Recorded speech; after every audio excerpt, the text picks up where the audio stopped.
নির্বাচন পর্যবেক্ষক হতে পারবে না রাজনৈতিক দলের কেউ, বললেন সিইসি। পাসপোর্ট দিয়েও প্রবাসীদের নিবন্ধনের প্রস্তাব বিএনপি। দেশে সুষ্ঠু নির্বাচনের আবহ সৃষ্টি হয়েছে, বললেন মির্জা ফখরুল। ধর্ম নিয়ে রাজনীতি মানবে না জনগণ, মন্তব্য রিজভী। উপদেষ্টা পরিষদে গণভোট অধ্যাদেশের খসড়া অনুমোদন। ব্যালট হবে ভিন্ন রঙের, জানালেন আইন উপদেষ্টা। কাল গ্যাজেট প্রকাশ। এবং রাজধানীর করাইল বস্তিতে ভয়াবহ আগুন, নিয়ন্ত্রণে কাজ করছে ফায়ার সার্ভিসের 19 ইউনিট। বেগ পেতে হচ্ছে পানি সংকটে।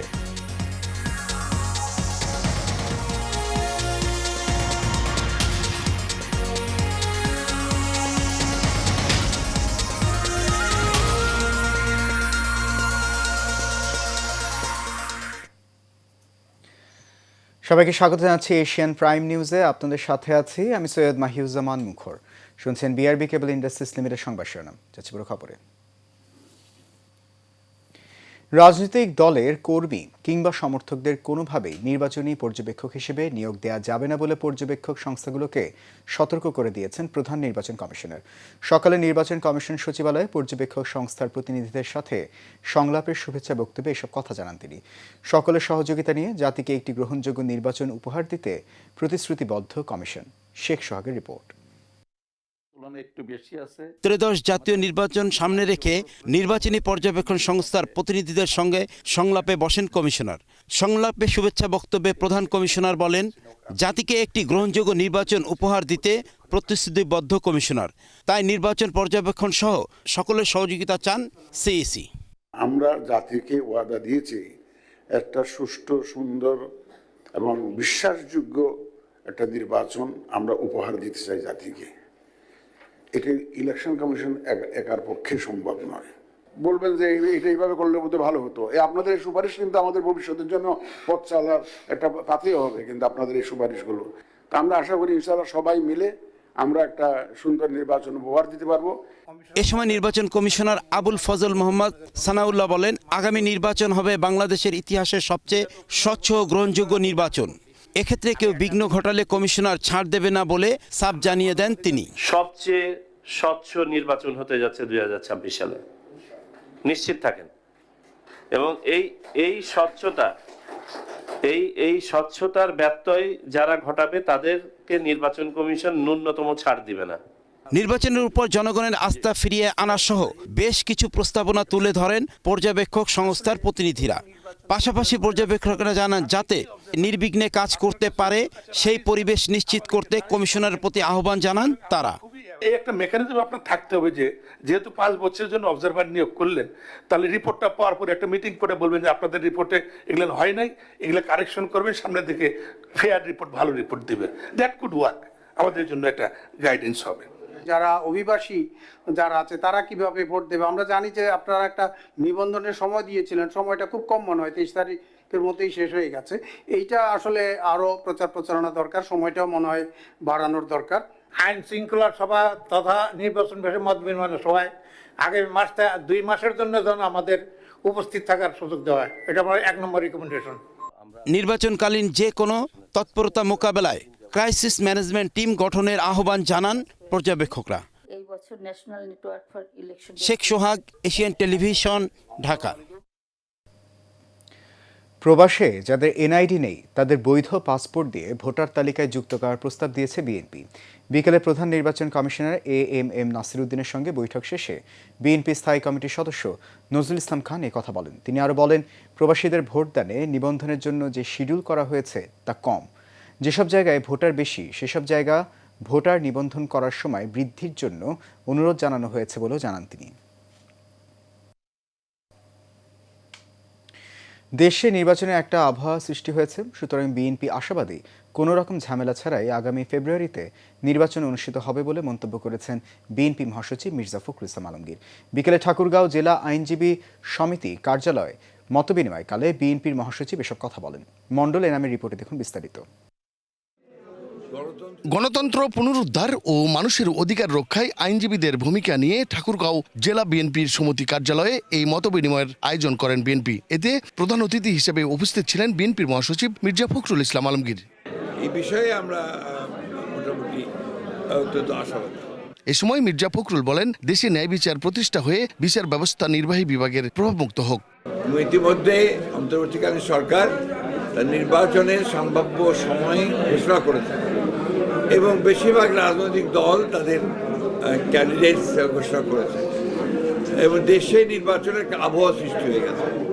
সুতরাং আমরা অত্যন্ত আশাবাদী যে কোনো রকম ঝামেলা ছাড়াই 26 ফেব্রুয়ারির প্রথম দিকে বা মধ্যবর্তী সময়ে নির্বাচন অনুষ্ঠিত হবে। আইনশৃঙ্খলা পরিস্থিতি যথেষ্ট ভালো আছে, কারণ এখন আর এমন কোনো পরিস্থিতি নেই যে কারণে নির্বাচন ব্যাহত হবে বলেও মনে করেন তিনি।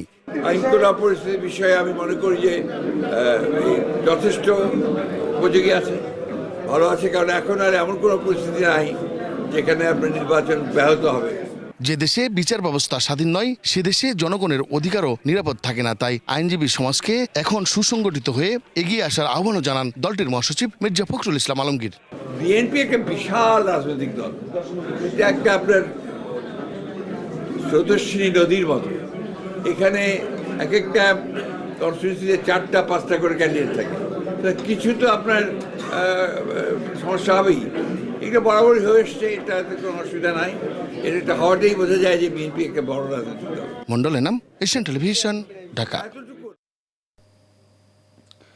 ইসলামকে বিকৃত করে রাজনীতি করে মানুষের ঈমান আকিদা নষ্ট করছে জামাতে ইসলামী, এমন মন্তব্য করেছেন বিএনপির ভাইস চেয়ারম্যান বরকতুল্লাহ বুলু। জিয়া মঞ্চের আয়োজনে বিএনপি চেয়ারপারসন বেগম খালেদা জিয়ার রোগমুক্তি ও সুস্থতা কামনায় আয়োজিত দোয়া অনুষ্ঠানে এ কথা বলেন তিনি। পরে এক সংবাদ সম্মেলনে বিএনপির সিনিয়র যুগ্ম মহাসচিব রুহুল কবির রিজভী বলেন, ধর্মীয় অপব্যাখ্যা দিয়ে যারা রাজনীতি করছেন তাদের জবাব জনগণ দেবে। মুশারফ তালুকদার ক্যামেরায় কাউসার আহমেদের রিপোর্টে থাকছে বিস্তারিত। দুপুরে নয়াপল্টন ভবনে জিয়া মঞ্চের আয়োজনে চেয়ারপারসন বেগম খালেদা জিয়ার রোগ মুক্তি ও সুস্থতা কামনায় কোরআন খতম ও দোয়া মাহফিলে অংশ নেন বিএনপির ভাইস চেয়ার বরকতুল্লাহ বুলু।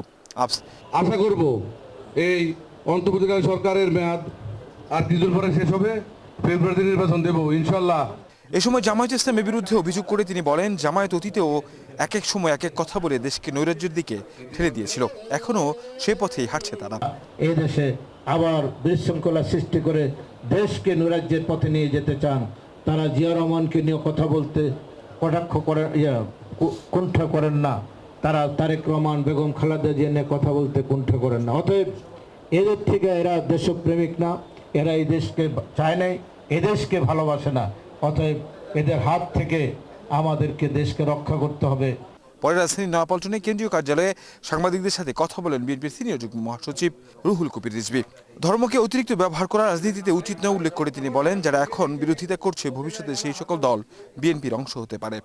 যাদের স্বাধীনতার ঐতিহ্য আছে, তাদের প্রতিটি গণতান্ত্রিক সংগ্রামে অংশগ্রহণ করার ঐতিহ্য আছে, এবং যাদের বাকশালের একটি অন্ধকার গহ্বর থেকে, একদলীয় দুঃশাসনের গহ্বর থেকে বহুদলীয় গণতন্ত্র প্রতিষ্ঠা করার যাদের ঐতিহ্য আছে, সেই দলটির প্রতি মানুষের মমত্ব ভালোবাসা থাকবে, এটা স্বাভাবিক। ধর্মকে ব্যবহার করা রাজনীতিতে এটি সঠিক নয়, এবং এর আমরা ক্ষতিকর প্রভাব পৃথিবীর বিভিন্ন জায়গায় দেখছি, বিভিন্ন দৃষ্টান্ত রয়েছে। নির্বাচন নিয়ে বিএনপির প্রস্তুতি চূড়ান্ত পর্যায়ে রয়েছে জানিয়ে তিনি আরো বলেন, তফসিল ঘোষণার সাথে সাথে আরো যে প্রস্তুতি নেওয়া দরকার তা নেওয়া হবে। যদি জনগণ আমাদেরকে ভোট দেয়, তাহলে সেই ক্ষেত্রে সরকার গঠন হবে, সেখানেও অনেককে অ্যাকোমোডেট করে। কাউসার আহমেদ, এশিয়ান টেলিভিশন, ঢাকা। গণভোট অধ্যাদেশ 2025-এর খসড়া নীতিমালা অধ্যাদেশ আকারে অনুমোদন দিয়েছে উপদেষ্টা পরিষদ। আজ প্রধান উপদেষ্টা ডক্টর মোহাম্মদ ইউনূসের সভাপতিত্বে অনুষ্ঠিত বৈঠকে এই সিদ্ধান্ত নেওয়া হয়। পরে রাজধানীর ফরেন সার্ভিস একাডেমিতে এক সংবাদ সম্মেলনে আইন উপদেষ্টা আসিফ নজরুল জানান, ভোটারদের সুবিধার্থে গণভোটের ব্যালট হবে ভিন্ন রঙের। কালকের মধ্যে গ্যাজেট প্রকাশ করা হবে বলেও জানান তিনি। আসিফ নজরুল বলেন, গণভোটে প্রশ্ন থাকবে একটি, হ্যাঁ অথবা না ভোট দিতে হবে। নির্বাচন সুন্দরভাবে করতে হলে বড় অবদান রাখতে হবে রাজনৈতিক দলগুলোকে। তাদেরকে গণতান্ত্রিক আচরণ ও সংহতভাবে দায়িত্ব পালন করতে হবে বলে মন্তব্য করেছেন মহিলা ও শিশু বিষয়ক উপদেষ্টা শারমিন এস মুর্শিদ। তিনি বলেন, নির্বাচনে কি অরাজকতা হয় সেটা সবার জানা আছে, তাই রাজনৈতিক দলগুলোকে এমন একটা পরিবেশ তৈরি করতে হবে যেন সুশৃঙ্খল পরিবেশ তৈরি হয়। ঘোষিত সময়ের মধ্যে নির্বাচন অনুষ্ঠিত হবে বলেও জানান শারমিন এস মুর্শিদ। বিকেলে রংপুর মেডিকেল কলেজ মিলনায়তনে প্রান্তিক প্রতিবন্ধী নারী ও শিশুদের সুরক্ষায় জনতার কাতারে সরকার কর্মসূচির উদ্বোধন শেষে সাংবাদিকদের তিনি এসব কথা বলেন। রাজধানীর করাইল বস্তিতে লাগা আগুন বেশ ভয়াবহ রূপ নিয়েছে। ক্রমশ চারপাশে ছড়িয়ে পড়ছে আগুন। আগুন নেভাতে মোট ১৯টি ইউনিট কাজ করছে। বিকেল ৫টা ২২ মিনিটে করাইল বস্তিতে আগুন লাগে। তীব্র যানজট ঠেলে ফায়ারের ইউনিটগুলো ঘটনাস্থলে পৌঁছাতে কিছুটা সময় লেগে যায়। এরপর আগুন নেভানোর কাজ শুরু হয়, কিন্তু পানির অভাবে আগুন নিয়ন্ত্রণে বেগ পেতে হচ্ছে ফায়ার সার্ভিসের কর্মীদের। ফায়ার সার্ভিসের নিয়ন্ত্রণ কক্ষের ডিউটি অফিসার জানান, ঘটনাস্থলে পানির সংকটের কারণে পানিসহ আরও কয়েকটি ইউনিট পাঠানো হয়েছে।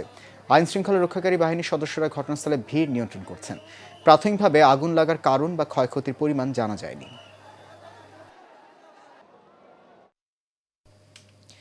রাজধানী উন্নয়ন কর্তৃপক্ষের প্লট বরাদ্দে দুর্নীতির অভিযোগে শেখ রেহানা সহ ১৭ জনের বিরুদ্ধে করা মামলার রায় ঘোষণার দিন ধার্য করা হয়েছে আগামী ১ ডিসেম্বর। মামলাটির যুক্তিতর্ক উপস্থাপন শেষে ঢাকার ৪র্থ বিশেষ জজ আদালতে বিচারক রবিউল আলম এই তারিখ ঘোষণা করেন। এই মামলার প্রধান আসামি শেখ রেহানা। এতে ক্ষমতাচ্যুত প্রধানমন্ত্রী শেখ হাসিনা, শেখ রেহানার মেয়ে টিউলিপ সিদ্দিক সহ মোট ১৭ জনের বিরুদ্ধে অভিযোগ আনা হয়েছে। এদিকে শেখ হাসিনা ও তার বোন শেখ রেহানা পলাতক থাকায় তাদের পক্ষ থেকে স্টেট ডিফেন্স বা রাষ্ট্রীয় অর্থায়নে আইনজীবী নিয়োগের সুযোগ দেওয়া হয়নি।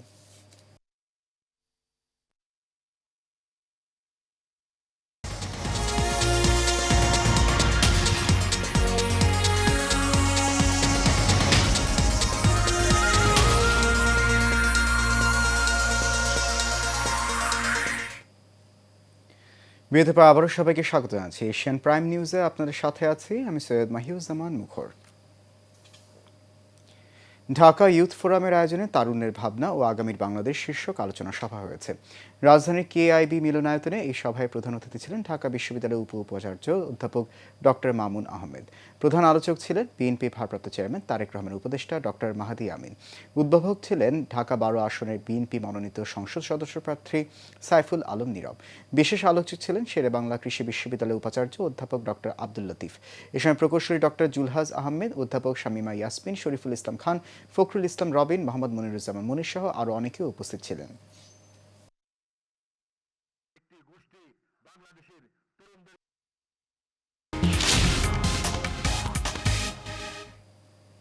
এবার আন্তর্জাতিক প্রসঙ্গ। পাকিস্তানের সামরিক বাহিনী প্রতিবেশী আফগানিস্তানের দক্ষিণ পূর্বাঞ্চলীয় খোস্ত প্রদেশে প্রাণঘাতী হামলা চালিয়েছে বলে জানিয়েছে আফগান কর্তৃপক্ষ। তারা বলছে একটি বাড়িতে চালানো বোমা হামলায় অন্তত ৯ জন শিশু ও ১ জন নারী নিহত হয়েছেন। তালেবান সরকারের মুখপাত্র জবিউল্লাহ মুজাহিদ আজ মঙ্গলবার বলেন, স্থানীয় সময় গতকাল সোমবার দিবাগত রাত ১২টার দিকে খোস্তের গুরবুজ জেলায় এ হামলা হয়। মুজাহিদ সামাজিক যোগাযোগ মাধ্যম এক্সে পোস্টে বলেছেন, পাকিস্তানের আক্রমণকারী বাহিনী স্থানীয় বাসিন্দা ওয়ালিয়াত খানের বাড়িতে বোমা ফেলেছে। তিনি কাজী মীরের ছেলে। মুখপাত্র আরও বলেন, এই হামলায় ৯ জন শিশু ও ১ জন নারী নিহত হয়েছেন। বাড়িটিও পুরোপুরি ধ্বংস হয়েছে। মুজাহিদ জানান, খোস্ত ছাড়াও উত্তর পূর্বাঞ্চলীয় কুনার ও পূর্বাঞ্চলীয় পাকতিকা প্রদেশেও বিমান হামলা হয়। এসব হামলায় অন্তত ৪ বেসামরিক লোক আহত হয়েছেন।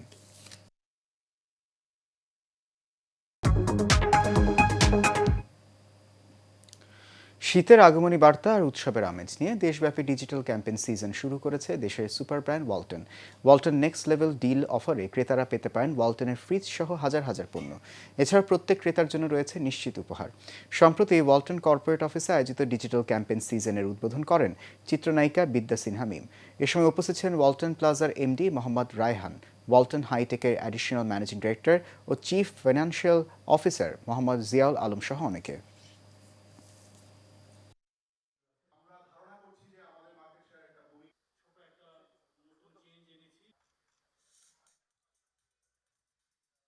শেষ করবো এশিয়ান প্রাইম নিউজ। তার আগে বিআরবি কেবল ইন্ডাস্ট্রিজ লিমিটেড সংবাদ শিরোনামগুলো জানিয়ে দিচ্ছে আরও একবার।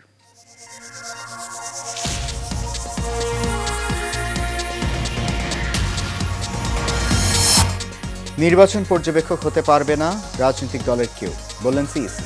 পাসপোর্ট দিয়েও প্রবাসীদের নিবন্ধনের প্রস্তাব বিএনপি। দেশে সুষ্ঠু নির্বাচনে আবহ সৃষ্টি হয়েছে বললেন মির্জা ফখরুল। ধর্ম নিয়ে রাজনীতি মানবে না জনগণ, মন্তব্য রিজভী। উপদেষ্টা পরিষদে গণভোট অধ্যাদেশের খসড়ার অনুমোদন। ব্যালট হবে ভিন্ন রঙের, জানালেন আইন উপদেষ্টা। কাল গ্যাজেট প্রকাশ। এবং রাজধানীর করাইল বস্তিতে ভয়াবহ আগুন, নিয়ন্ত্রণে কাজ করছে ফায়ার সার্ভিসের ১৯ ইউনিট। বেগ পেতে হচ্ছে পানি সংকটে।